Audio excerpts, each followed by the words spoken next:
అయ్యో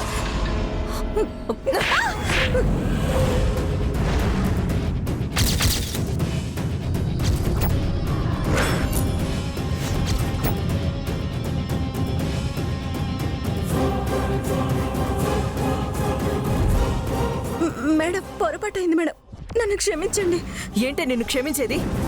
నిన్ను ఇందాక తిట్టానన్న కోపంతోనే నా మీద కావాలని పోసావు కదా. నిన్ను అత్తయ్య ఆగండి. చూసుకోకుండా స్లిప్ అయ్యాను అంటుంది కదా, ఎందుకు తన్ని కొడుతున్నారు? దీనికే 100 అంటుంది వంశీ.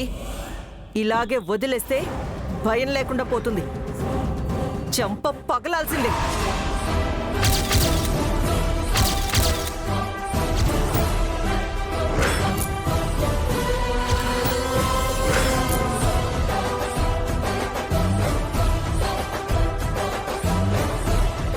ఏం సంస్కారం ఐరేంద్రి గారు మీది? మీ ప్రతాపం, కోపం అమాయకురాల మీద చూపిస్తారా? తనే తప్పు చేయలేదు. ఇంకెప్పుడు తన మీద చేయి చేసుకోకండి. పని వెతుక్కుంటూ ఈ ఊరికొచ్చిన నాకు ఇక్కడ బోలెడంత సంతోషం దొరికింది. ఈ బట్టల్ని ఎంత జాగ్రత్తగా చూసుకుంటానో అంతే ఒళ్ళు దగ్గర పెట్టుకుని పనిచేస్తాను.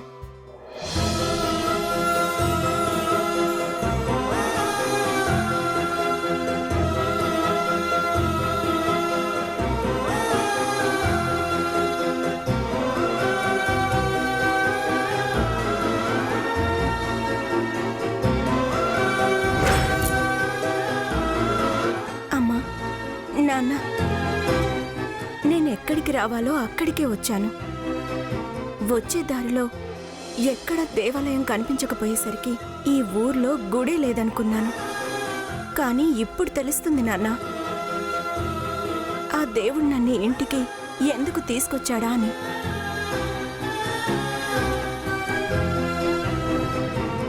ఏది ఏమైనా, ఎవరు ఎంత కష్టపెట్టినా నేను ఈ ఇంటిని వదిలి మాత్రం పోనమ్మా. ఎలాగైనా ఈ ఇంటి రుణం తీర్చుకోవడానికి ప్రయత్నిస్తాను.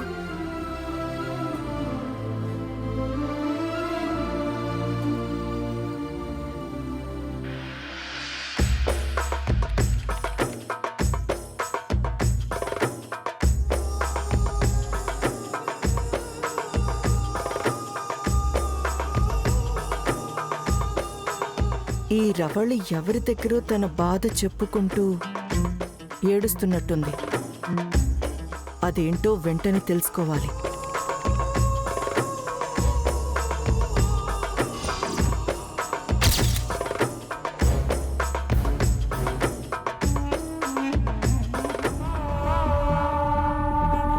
ఒసేయ్, ఏంటి దాస్తున్నావు? చెప్పు,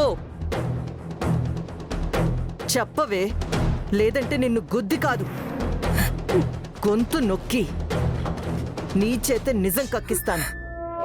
చెప్పు చెప్పు.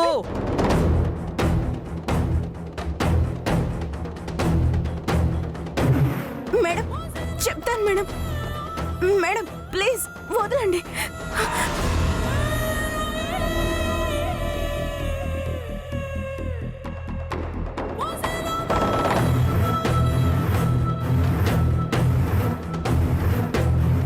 ఇదే మేడం నేను దాచింది. ఏంటే పిచ్చిదాన్లా కనపడుతున్నానా నీకు? ఇంతసేపు ఏదో ఏడుస్తూ మాట్లాడి నేను రాగానే భయపడుతూ వెనక్కి జరిగి ఇప్పుడు ఈ నాటకం ఆడుతున్నావా? నిజం చెప్పు.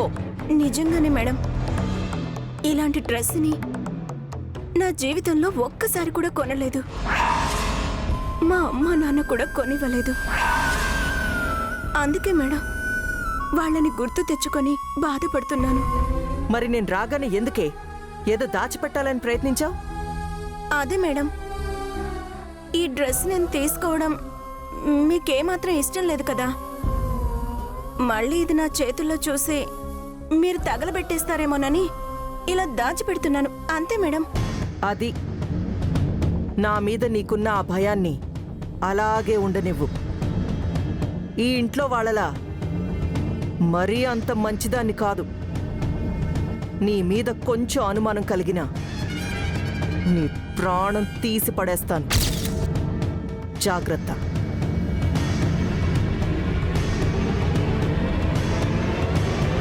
ఈ మేడంకి ఎందుకింత కోపమో నాకు అస్సలు అర్థం కాదు. ఏదో ఒకట్లే, కానీ ఈ ఇంట్లో వాళ్ళు చాలా మంచివాళ్ళు. వాళ్ళందరినీ చక్కగా చూసుకుంటే నన్ను కూడా వాళ్ళ మనిషిగానే చూసుకుంటారు. ముందు నేను ఆ పనిలో పట్టమే మంచిది.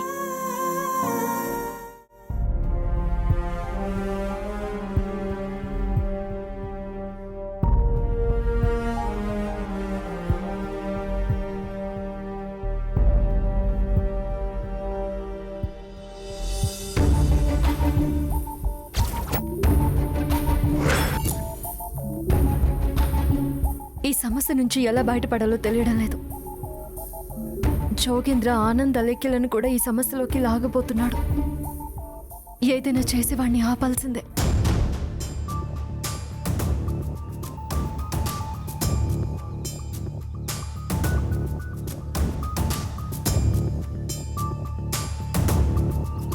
వసుంధరా, వసుంధరా, వంశీ సార్, ఏంటి ఇలా వచ్చారు? ఏదైనా కావాలంటే నన్ను పిలిచుంటే నేనే వచ్చుండేదాన్ని కదా. నువ్వు దేని గురించో కంగారు పడుతున్నావు వసుంధరా. ఎందుకో టెన్షన్ పడుతున్నావు. అదెందుకో పూర్తిగా తెలుసుకుందామనే వచ్చాను. అదేంటి సార్, ఏంటి మీరు అంటోంది? అవును వసు, ఇక నువ్వు దాచాల్సిన అవసరం లేదు. ముందు ముందు ఏం జరగబోతోందో అంతా నాకు తెలిసిపోయింది.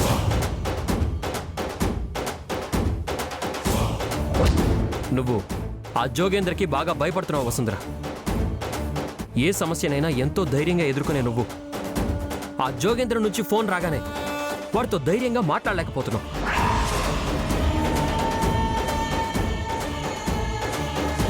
వాడి మాటలకి ఎదురు చెప్పలేకపోతున్నావు.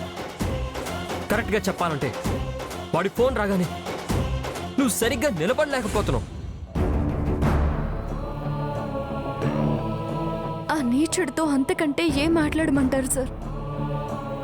నాకున్న సంస్కారంతో వాడితో ఇప్పటి వరకు మర్యాదగానే మాట్లాడాను. వాడు ఎదురు పడేదాకా ఇలా నిబ్బరంగా ఉండాల్సిందే సార్. లేదు వసుంధర, నువ్వు నా దగ్గర ఏదో దాస్తున్నావు. వాడి మనుషుల ముందే వాడిని దారుణంగా గాయపరిచావు. నువ్వు వాడు వాయిస్ రైజ్ చేసి మాట్లాడుతుంటే బెంబేలెత్తిపోతున్నావు. చెప్పు వసు, ఆ జోగేంద్ర గాడు మనల్ని ఏమైనా చేస్తానని బెదిరిస్తున్నాడా? మనల్ని దెబ్బతీయడానికి ఏదైనా ప్లాన్ చేయబోతున్నాడని చెప్పాడా? నాకు కూడా చెప్పాలనే ఉంది వంశీ సార్, కానీ ఆనంద్ అలేఖ్యల జీవితాల్ని దెబ్బతీసే ఆ దుర్భరమైన మాటల్ని మీకు ఎలా చెప్పగలను? ఏంటి వసు, ఏం మాట్లాడవేంటి? మరే లేదు వంశీ సార్, వాడి నుంచి రాబోయే సమస్యను ఎలా ఎదుర్కోవాలని ఆలోచిస్తున్నాను. మనం అడ్డుకోవాల్సింది సమస్యని కాదు వసుంధర, ఆ జోగేంద్ర గాడిని.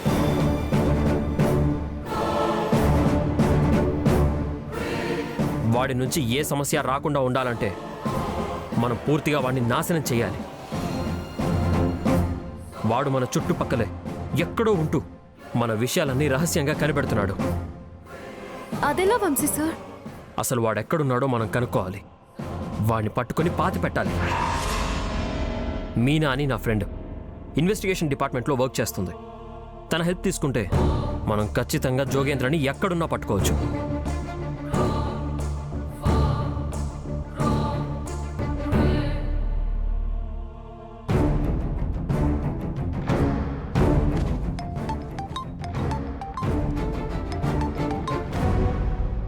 హలో వంశీ, ఎలా ఉన్నావు? నేను బాగానే ఉన్నాను మీనా, నువ్వెలా ఉన్నావు? నేను బానే ఉన్నాను, కానీ నువ్వేంటి నాకు చెప్పకుండా పెళ్లి చేసుకుని బాగా ఎంజాయ్ చేస్తున్నావంట? నీకు తెలియదే ఉంది మీనా, నేను వసుంధర ప్రేమించి పెళ్లి చేసుకున్నాం. మా పెళ్లి కూడా దేవాలయంలోనే కాదు, దేవుడి సమక్షంలోనే జరిగిపోయింది. సారీ మీనా. అయ్యయ్యో, నువ్వు నాకు సారీ చెప్పడం ఏంటి వంశీ? నేను జస్ట్ సరదాగా అన్నానంతే. చెప్పు వంశీ. మీనా, నాకు నీ హెల్ప్ కావాలి. నో చెప్పవు కదా? ఏంటి వంశీ నువ్వు అంటుంది? నీ మాటకి నేను నో చెప్తానా? అసలు ప్రాబ్లం ఏంటో పూర్తిగా చెప్పు. ఆ సమస్య నేను కాదు, వసుంధర చెప్తుంది. తనతో మాట్లాడు. వసు, మాట్లాడు. హలో, నమస్కారం అండి. నేను వసుంధరని మాట్లాడుతున్నాను. నమస్కారం. మీ గురించి నాకు అంతా తెలుసు వసుంధర గారు. నేను మీ ఫోటో కూడా చూశాను. మీరు ఎంతో అందంగా ఉన్నారు. ఈసారి వచ్చాక మిమ్మల్ని ఖచ్చితంగా కలుస్తాను. తప్పకుండానండి. అవును, ఇంతకీ వంశీ నాతో చెప్పిన ఆ ప్రాబ్లం ఏంటి? ఆ, అది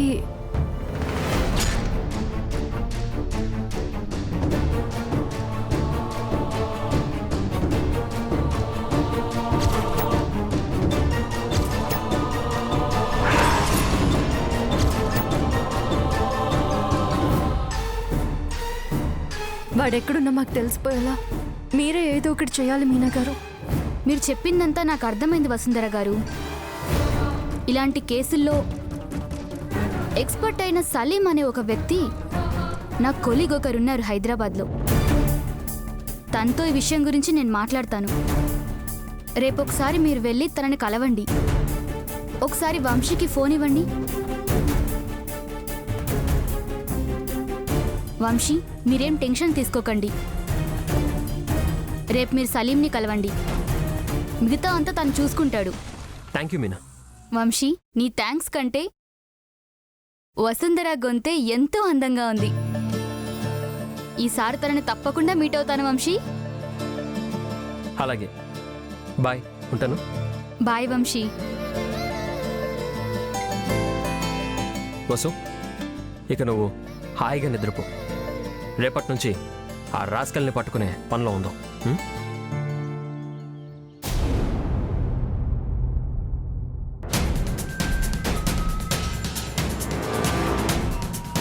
మీ ముందుకొచ్చే ధైర్యం వాడికి లేదు వంశీ సార్. కానీ మనల్ని కష్టాల్లో పడేసే ఆధారాలు వాడి దగ్గరున్నాయి. ముందు వాటిని నాశనం చేయాలి.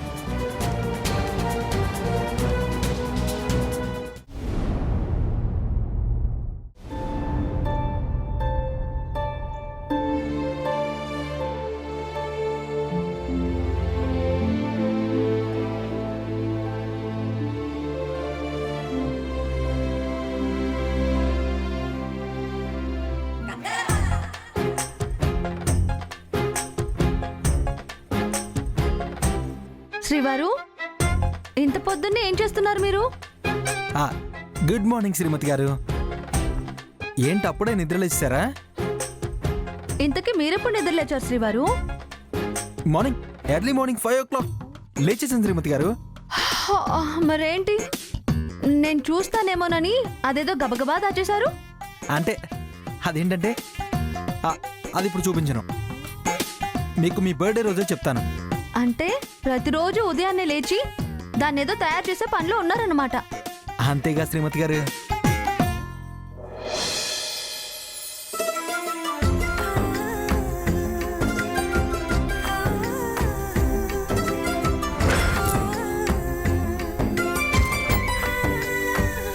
శ్రీమతి గారు, ఏంటి మీరు చేస్తుంది? అడ్డులేండి శ్రీవారు. ఆ? ఇక మీరు నా కోసం చేసింది చాలు. నాకు హ్యాపీ బర్త్డే చెప్పి నా పక్కనే ఉంటే చాలు. అదే మీరు నాకు ఇచ్చే పెద్ద గిఫ్ట్. ఇక నన్ను ముందుకు వెళ్ళనివ్వండి. అదేంటో నన్ను చూడనివ్వండి. మరీ అంత ఆవేశపడనక్కర్లే శ్రీమతి గారు. మీకోసం నేను ఒకటి తయారు చేస్తుంటే నాకెంత ఉత్సాహంగా ఉంటుందో మీకు కూడా తెలుసు కదా. మీ మొహంలో ఆ సంతోషాన్ని చూడాలని నేను ఇంత కష్టపడుతున్నాను. మీరేమో ఇప్పుడే చిరాకు కోపం చూపిస్తే ఎలా? సరే శ్రీవారు, మీరు నా కోసం ఇంత చేస్తున్నారు గనక నేను కూడా మీకోసం ఏదైనా చేయాలనుకుంటున్నాను. హా? అప్. ఏం చేయబోతున్నారండి? హలో శ్రీవారు, ఏంటి మీరు చేస్తున్న పని? నేను మీకోసం ఏమైనా ప్రత్యేకంగా చేస్తానని చెప్పింది ఇప్పుడు కాదు, నా బర్త్డే అయ్యాక. హ్మ్.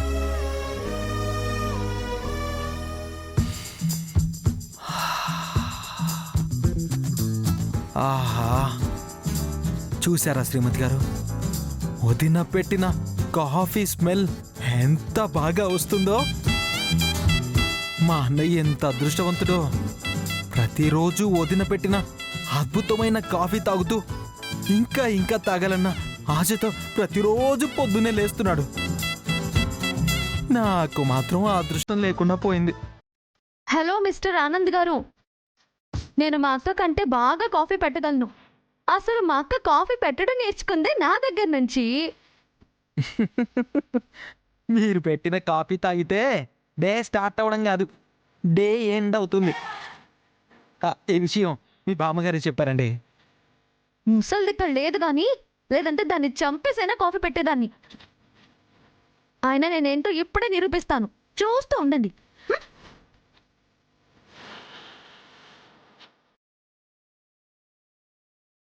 మీ అమాయకత్వమే నన్ను కాపాడుతుంది శ్రీమతి గారు.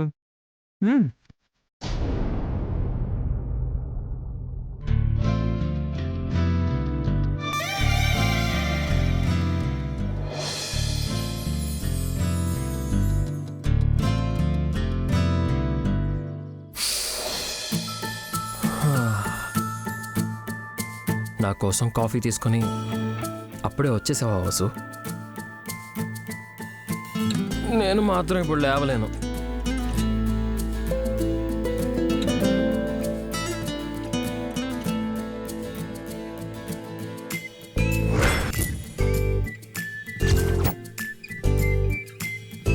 ఏంటి వసు, నేనేదో తమాషా కంటే నువ్వు నిజంగానే వెళ్ళిపోతావా? నీ చేతి కాఫీ తాగందే నా డే స్టార్ట్ అవుతుందో చెప్పు.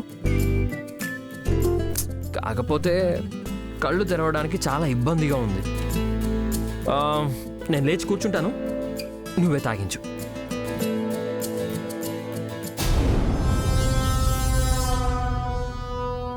తాగించు వసు.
ఈ కాఫీ నా మత్తుని వదిలించలేకపోయింది వసు. ఇలాగే ఇంకో కప్పు కాఫీ ఇస్తే వదిలేస్తాను.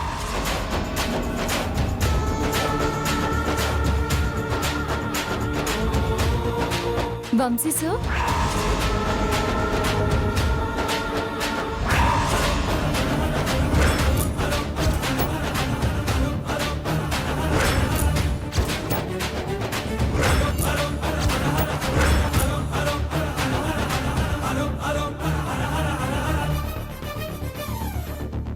రవళి, నువ్వేంటి ఇక్కడ? వసు, ఏంటిదంతా? నువ్వు కాఫీ ఇప్పుడు తీసుకొచ్చావా? అడిగితే మాట్లాడమేంటి వసు? అవును సార్, నేను ఇప్పుడే వచ్చాను. ఇంతసేపు మీకు కాఫీ తాగించింది రవళినే.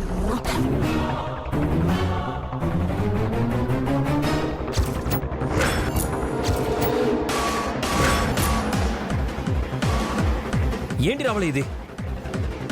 నేను నీ చేతులు పట్టుకోగానే నేను రవళిని అని చెప్పొచ్చు కదా, ఎందుకు తాగించావు? నాకు భయమేసి మాట్లాడలేకపోయాను సార్. నన్ను క్షమించండి సార్. వసుంధర మేడం పనిలో ఉన్నారని నేనే మీకు కాఫీ తీసుకొచ్చాను. ఇంకెప్పుడు మీ అనుమతి లేకుండా ఇలా లోపలికి రాను. దయచేసి నన్ను క్షమించండి. నన్ను క్షమించండి మేడం.